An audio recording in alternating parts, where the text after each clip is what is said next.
რამდენიმე წლიანი ვლოდინის და საკრებულოს არაერთი მოთხოვნის შემდეგ რუსთავში 6 შენობას კულტურული მემკვიდრეობის ძეგლის სტატუსი მიანიჭეს. მოთხოვნა შესრულებულია, თუმცა პრობლემად რჩება ძეგლების დაზიანებული ის ფრაგმენტები, რომლებიც აღდგენას აღარ ექვემდებარება. სიაში კიდევ რამდენიმე ასეთი ძეგლია. მოთხოვნა სამინისტროში უახლოეს დღეებში გაიგზავნება.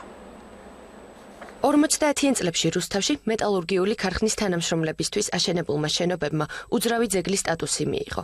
კოსტავას გამზირზე არსებული ეს უნიკალური შენობები ქალაქის სავიზიტო ბარათად იქცა. არქიტექტორი ლადო ხმალაძე ამბობს, რომ შენობებისთვის სტატუსის მინიჭება სასიცოცხლოდ მნიშვნელოვანი იყო, რადგან წლების განმავლობაში მათი შეცვლის და დაზიანების არაერთ ფაქტს ჰქონდა ადგილი. ეს ეხლა ბოლო პერიოდში, როდესაც მოხდა ამისი, ასე ვთქვათ, რესტავრაცია ბჭყალებში, მოხდა მების გადაღება რაღაცა. თვითონ შენობის ფაქტურა გარედან იყო ტარაზული შელესვა. იმისი შეღება, როგორც ქვის შეღება მასალაში, ეს არის ვანდალობის ყველაზე დიდი, ასე ვთქვათ, ყველაზე დიდი, გრეხი, ვთქვათ ეგრე. ლადო ხმალაძე იხსენებს, რომ შენობების ფასადს ფერი რამდენჯერმე შეუცვალეს, თუმცა არქიტექტურა ხელშეუხებელი დარჩა.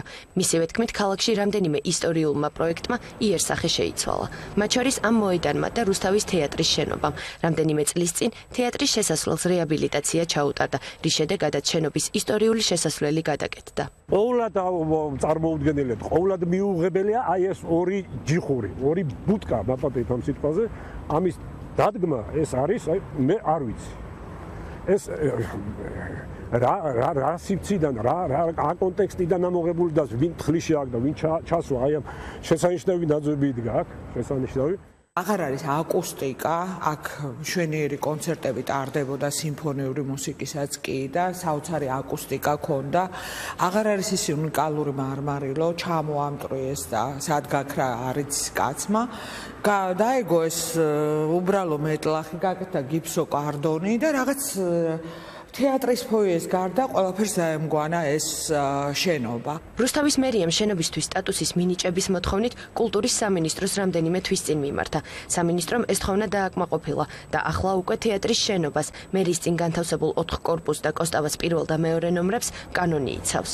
ეს არის კარგი იქიდან გამომდინარე, რომ მათზე ვერ მოხერხდება და აღარ განხორციელდება რაც განსაკუთრებული მიშენებები, დაშენებები და ასე შემდეგ, ანუ დამახინჯება შენობების, ანუ ქალაქს უკვე გააჩნია თავისი რაღაცა სტატუსის მქონე ნაგებობები.